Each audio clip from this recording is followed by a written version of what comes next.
Friends, आप सबको मेरा नमस्कार। मैं सस्मिता आप सबको मेरे चैनल माइंड स्पिरिचुअल स्टोरी में स्वागत करती हूँ। आज की इस ऑस्पिशियस डे पर आपको और आपके परिवार को गणेश चतुर्थी की बहुत बहुत शुभेच्छा एंड शुभकामनाएं। आज की इस ऑस्पिशियस डे पर मैं आज आपके साथ शेयर करूंगी हमारे उड़ीसा का एक फेमस प्रसाद जो कि घर घर में गणपति बाबा को प्रसाद लगाया जाता है, वो है चूड़ा घसा। चूड़ा मतलब पोहा और घसा मतलब घिसना। पोहा से कैसे ये प्रसाद बनाया जाता है, तो वो प्रसाद मैं आज आपके साथ शेयर करूंगी। और उसके साथ आज मैं आपके साथ शेयर करूंगी मोदक की और एक रेसिपी। पिछले वीडियो में मैं आपके साथ ऑलरेडी 3 वेराइटीज का मोदक शेयर कर चुकी हूँ, तो आज मैं आपके साथ और एक वेराइटी मोदक का रेसिपी शेयर करूंगी जो कि हम चावल को पकाकर फिर उसको स्टीम दे के बनाएंगे। ये वाला मोदक जो है बहुत ही टेस्टी लगता है। पहले हम प्रसाद बना लेंगे, फिर उसके बाद मैं आज आपको दिखाऊंगी कैसे मैं घर पर गणेश चतुर्थी बनाती हूँ। तो चलिए पहले हम प्रसाद को बना लेते हैं। अगर आपको आज की दोनों प्रसाद की रेसिपी अच्छी लगेगी तो अपने फ्रेंड्स एंड फैमिली के साथ जरूर शेयर कीजिएगा। अगर मेरे चैनल में नए हैं तो प्लीज सब्सक्राइब जरूर कीजिएगा। चलिए पहले हम मोदक बना लेते हैं, फिर उसके बाद हम चूड़ा घसा बनाएंगे। पहले हम मोदक का स्टफिंग बना के उसको ठंडा करने के लिए छोड़ देंगे, फिर उसके बाद हम उसका डो बनाएंगे। तो अंदर का स्टफिंग बनाने के लिए मैं कढ़ाई में लूंगी 1 टेबलस्पून घी। आज मैं स्टफिंग में नारियल के साथ ड्राई फ्रूट्स भी डालूंगी। तो पहले हम ड्राई फ्रूट्स को 2 मिनट के लिए रोस्ट कर लेंगे, फिर उसके बाद हम नारियल को डालेंगे। इसलिए मैंने यहाँ पे घी लिया है। तो यहाँ पे ड्राई फ्रूट्स आप अपने पसंद के हिसाब से ले सकते हैं। तो मैंने यहाँ पे लिया है 2 to 3 tablespoon chop walnut, 2 tablespoon almond and 1 tablespoon काजू। आप देख सकते हैं मैंने सारे ड्राई फ्रूट्स को सिर्फ चॉप करके लिया है। फाइनली चॉप मत करिएगा या फिर ज्यादा बड़ा पीस मत रखिएगा। ड्राई फ्रूट्स को रोस्ट करते हुए 2 मिनट हो गया है। अब इसमें मैं डाल दूंगी नारियल। तो मैंने यहाँ पे 1 कप नारियल लिया है। मैंने यहाँ पे फ्रेश नारियल को ग्रेट करके लिया है। अब नारियल को हम ड्राई फ्रूट्स के साथ अच्छे से मिक्स कर देंगे। अब नारियल को हम 2 से 3 मिनट के लिए रोस्ट करेंगे।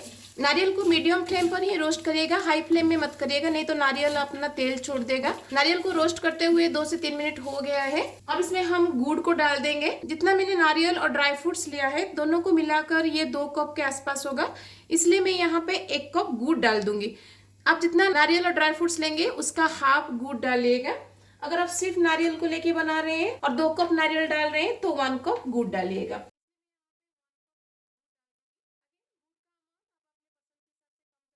अब इसको मीडियम फ्लेम पर हम 3 से 4 मिनट के लिए कुक करेंगे। हमें गुड़ को सिर्फ मेल्ट करना है, 1 तर या फिर 2 तर तक उसको नहीं पकाना है। बस गुड़ हमारा अच्छे से मेल्ट होकर नारियल में मिक्स हो जाए तब तक हम इसको पकाना है, उससे ज्यादा नहीं पकाइएगा, नहीं तो स्टफिंग आपका चिक्की जैसा हो जाएगा तो अच्छा नहीं लगेगा। अब इसमें मैं डाल दूंगी 1/4 टीस्पून इलायची पाउडर, पिंच ऑफ नमक, ज्यादा मत डालिएगा, पिंच ऑफ नमक डालिएगा। और मैं यहाँ पे थोड़ा सा जायफल को ग्रेट करके डालूंगी। जायफल को जरूर ग्रेट करके डालिएगा, देखिएगा उसका स्टफिंग कितना टेस्टी लगता है। तो यहाँ पे ज्यादा जायफल हम नहीं डालेंगे, 1/4 से कम जायफल को हम ऐसे ग्रेट करके इसमें डालेंगे। जायफल को जरूर डालिएगा, देखिएगा उसका स्टफिंग कितना टेस्टी लगता है। अगर आपके पास जायफल पाउडर है उसको भी आप डाल सकते हैं। अब इन सबको हम मिक्स कर देंगे। तो आप देख सकते हैं गुड़ हमारा मेल्ट होके नारियल और ड्राई फ्रूट्स में अच्छे से मिक्स हो गया है। तो इतना स्टेज तक ही हम इसे पकाएंगे, इसे ज्यादा नहीं पकाएंगे। अब मैं गैस को बंद कर दूंगी और स्टफिंग को ठंडा होने के लिए छोड़ दूंगी। जब तक स्टफिंग हमारा ठंडा हो रहा है चलिए हम इसके लिए डो को रेडी करते हैं। मोदक बनाने के लिए मैंने आज 2 कप चावल का आटा लिया है। तो 2 कप चावल के आटा के लिए हम लेंगे 2 कप पानी। लेकिन मैं कंप्लीटली पानी का यूज नहीं करती हूँ, मैं 1.5 पानी यूज करती हूँ और हाफ कप मिल्क यूज करती हूँ, जिसकी वजह से मोदक का टेस्ट और भी ज्यादा अच्छा लगता है। आप भी एक बार ऐसे ही ट्राई कीजिएगा, देखिएगा कितना टेस्टी लगता है। तो मैं यहाँ पे ले लूंगी 1.5 कप ऑफ पानी और उसके साथ हाफ कप ऑफ मिल्क। तो टोटल 2 कप हुआ। तो अगर आप कंप्लीटली पानी में बनाना चाहते हैं तो फिर सिंपली आप 2 कप पानी में ले सकते हैं। अब इसमें हम डाल देंगे 1 tablespoon ghee and half tea spoon से थोड़ा कम नमक। अब इसमें हम एक अच्छा सा बॉईल आने के लिए छोड़ देंगे। आप देख सकते हैं इसमें अभी बॉईल आ गया है। अब हम गैस को बंद कर देंगे और चावल का आटा को इसमें डाल देंगे।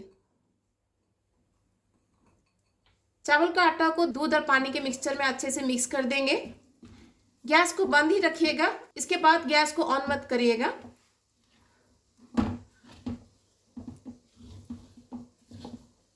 अब इसको कवर लगा के हम 5 मिनट के लिए रेस्ट दे देंगे। डो को रेस्ट देते हुए 5 मिनट हो गया है। अब इसको हम निकाल देंगे। डो को एक प्लेट में या फिर परात में निकाल दीजिएगा। अब इसको हम नीट करेंगे और एक सॉफ्ट सा डो बनाएंगे। लेकिन अब ये बहुत गर्म है, लेकिन हमें इसे गर्म कंडीशन में ही भूनना है, इसलिए मैं यहाँ पे एक स्टील का कटोरी यूज करूंगी और इसका जो पीछे का साइड है ना, ये पीछे के साइड से हम इसको भुनेंगे जब तक ये थोड़ा सा ठंडा नहीं हो जाता। अब ये थोड़ा सा ठंडा हो गया है। अब इसको हम हथेली में भुनेंगे। हथेली में इसको 8 से 10 मिनट के लिए भुनिएगा ताकि ये एक स्मूथ एंड सॉफ्ट डो बन सके। जैसे हम छेना को भूनते हैं ना रसगुल्ला वगैरह बनाने के लिए हथेली के इस साइड में, तो वैसे ही इसको भुनिएगा। तो देखिए 8 से 10 मिनट भुनने के बाद ये कितना सॉफ्ट हो गया है। इसको और थोड़ा सा सॉफ्ट एंड स्मूथ बनाने के लिए हम इसमें डाल देंगे 1 टेबलस्पून घी। और घी डालने के बाद इसको हम और 2 मिनट के लिए भुनेंगे। एंड में थोड़ा सा घी डाल के इसको नीट करने से इस डो में बहुत अच्छा सा फ्लेवर आता है, तो इस स्टेप को स्किप मत करिएगा। थोड़ा सा घी यहाँ पे डाल के इसको 2 मिनट के लिए नीट कर लीजिएगा। जब आपका डो ऐसे प्लेट को क्लीनली छोड़ देगा ना, इसका मतलब है आपका डो अच्छे से नीड हुआ है। डो को इस कंडीशन में आने में मिनिमम 8 से 10 मिनट लगता है, तो 8 से 10 मिनट के लिए इसको अच्छे से भुनिएगा। आप जितना इसको अच्छे से भुनिएगा मोदक आपका उतना ही सॉफ्ट एंड स्मूथ बनेगा। तो डो हमारा रेडी है, चलिए हम इसका मोदक बनाते हैं। तो मोदक बनाने से पहले हाथ को थोड़ा सा घी से ग्रीस कर लीजिएगा ताकि मोदक का जो डो है वो हाथ में ना चिपके। और थोड़ा सा पोर्शन लीजिएगा, जितना साइज का आप बनाना चाहते हैं उसके हिसाब से आप लीजिएगा और हाथ में से इसको गोल गोल करिएगा। तो कैसे आपको पता चलेगा कि आपका डो अच्छे से नीड हुआ है? जब आप इसे बॉल बनाएंगे ना, ये बॉल इस तरह से क्रैक फ्री बनना चाहिए। अगर इस तरह से क्रैक फ्री बन रहा है इसका मतलब है आपने इस डो को अच्छे से नीट किया है। अगर इसमें क्रैक आ रहा है तो इसको 2-3 मिनट और नीट कर लीजिएगा। मोदक बनाने के लिए आज मैं ये मोल्ड यूज करूंगी। ये मोल्ड तो मार्केट में आजकल हर जगह मिलता है और इससे मोदक बहुत जल्दी भी बन जाता है और प्रॉपर शेप में भी बनता है। इसके अंदर मोदक का डो डालने से पहले हम इसमें थोड़ा सा घी को ग्रीस कर लेंगे ताकि मोदक का जो डो है वो अंदर ना चिपके और आराम से मोदक निकल जाए। अब छोटा सा पोर्शन हम लेंगे और इसके अंदर हम डाल देंगे और मोदक को मोल्ड के चारों तरफ अच्छे से प्रेस करिएगा ताकि ये चारों तरफ अच्छे से चिपक जाए। इसे थंब फिंगर से उसको अच्छे से अंदर की तरफ प्रेस करिएगा ताकि ये प्रॉपर शेप में आ सके। अब छोटा सा पोर्शन हम टॉपिंग कर लेंगे। इसे हाथ में थोड़ा सा गोल बना लीजिएगा ताकि इसके अंदर डालने में आसानी होता है। अब नीचे का तरफ इसको हम थोड़ा सा प्रेस कर लेंगे। अब हम मोल्ड को ओपन करेंगे और एक टिप मैं यहाँ पे आपको दूंगी, जब भी मोल्ड से आप मोदक निकालते हैं इसको फोर्सफुली मत निकालिएगा, नीचे की तरफ से इसे पकड़िएगा और इसको थोड़ा सा हल्के हाथ से ऊपर प्रेस करिएगा।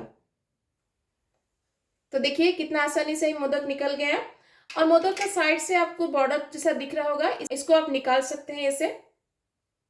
तो देखिए कितना सुंदर मोदक हमारा बना है, कोई झंझट नहीं है। ऐसे ही हम सारे मोदक को बना लेंगे। तो देखिए मैंने सारे मोदक को बना लिया है, आप देख सकते हैं कितना सुंदर दिख रहा है। तो चलिए अब इसको हम स्टीम करते हैं।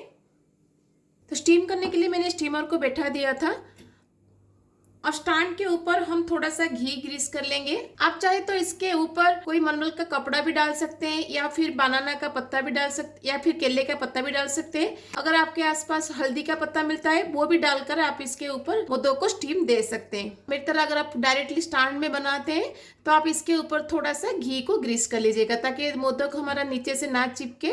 अब इसके ऊपर हम मोदक को रख देंगे। दो मोदक को आपस में लगाकर मत रखिएगा, नहीं तो वो आपस में चिपक जाएंगे क्योंकि ये स्टीम होने के बाद थोड़ा सा फूलेगा।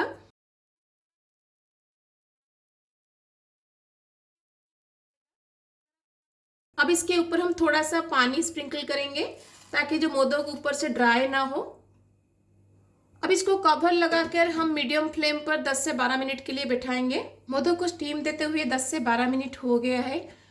अब इसका लीड को हम निकाल देंगे। अब एक एक करके सब मोदक को हम अंदर से निकाल देंगे, केयरफुली निकालिएगा।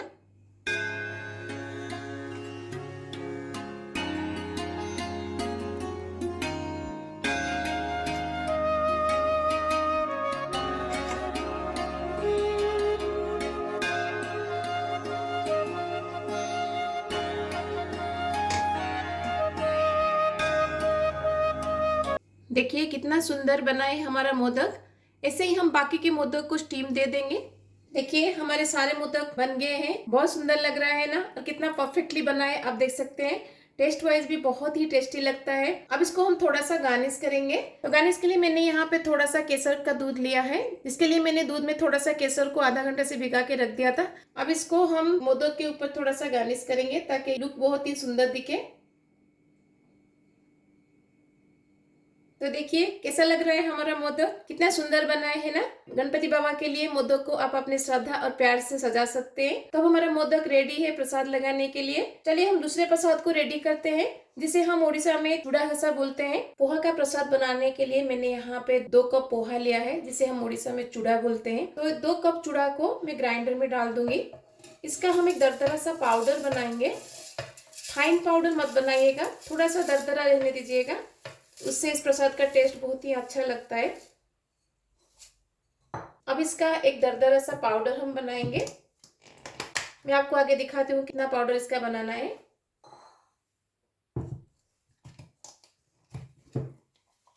देखिए मैंने चूड़ा का पाउडर बना लिया है। आप देख सकते हैं अभी कितना दरदरा सा दिख रहा है। अब चूड़ा को हम एक पारा से निकाल देंगे। अब चूड़ा में मैं डाल दूंगी 2 टेबलस्पून घी। यहाँ पे घी थोड़ा ज्यादा लगता है क्योंकि हम इसे मोयम लगाएंगे। एक अच्छा सा मोयम इसमें लगना चाहिए ताकि चूड़ा का टेस्ट और भी अच्छा लगे। अब मैं घी को चूड़ा के पाउडर में अच्छे से मिक्स कर दूंगी। अब इसको हम दोनों हाथ से ऐसे घिस कर ही मोयम लगाएंगे, इसलिए इसे चूड़ा घसा कहा जाता है। इसे घिसने को उड़िया में घसा कहा जाता है और पोहा को चूड़ा कहा जाता है, इसलिए इस प्रसाद को चूड़ा घसा कहा जाता है। तो चूड़ा को मैंने घी के साथ 4 से 5 मिनट के लिए घिस लिया है। अब इसमें हम डालेंगे गुड़। तो मैंने यहाँ पे हाफ कप ऑफ गुड़ लिया है। गुड़ का अमाउंट आप अपने पसंद के हिसाब से कम या ज्यादा कर सकते हैं। आप चाहे तो यहाँ पे चीनी भी डाल सकते हैं। चीनी को थोड़ा सा दरदरा सा पाउडर बना के इसमें डालिएगा। अब इसमें मैं डाल दूंगी 1/4 टीस्पून इलायची powder, 1/4 teaspoon of black pepper powder, और उसके साथ मैं यहाँ पे डाल दूंगी 1 कप ग्रेटेड कोकोनट। नारियल को तोड़ने के बाद नारियल का पानी मैंने थोड़ा सा बचा के रखा था, वो नारियल का पानी हम इसमें थोड़ा सा डालेंगे। अब इन सबको हम अच्छे से मिक्स कर देंगे। अब इसमें हम डालेंगे कुछ फ्रूट्स। यहाँ पे फ्रूट्स आप अपने पसंद के हिसाब से डाल सकते हैं। तो देखिए मैंने यहाँ पे लिया है Apple, guava, banana and pomegranate. ऐसे ही छोटा छोटा करके इसको चॉप करिएगा। अब इसको हम चूड़ा में डाल देंगे।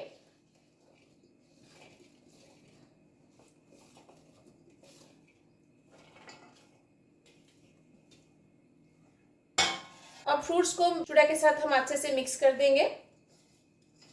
तो फाइनली बन गया हमारा चूड़ा घसा। गणेश चतुर्थी में उड़ीसा में ये घर घर में बनता है। अब इसको हम भोग लगाने के लिए निकाल देंगे।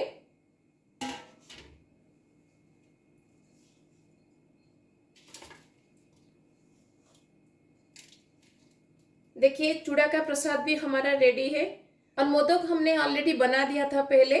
तो मोदक और चूड़ा घसा हमारा दोनों प्रसाद रेडी है। चलिए हम गणपति बाबा को प्रसाद लगाते हैं।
मोदक और चूड़ा घसा की रेसिपी।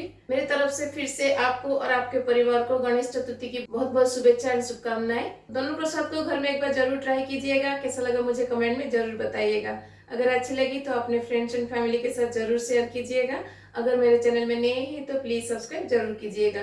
तो मिलते हैं और भी रेसिपी के साथ। Till then bye bye, see you, have a good day.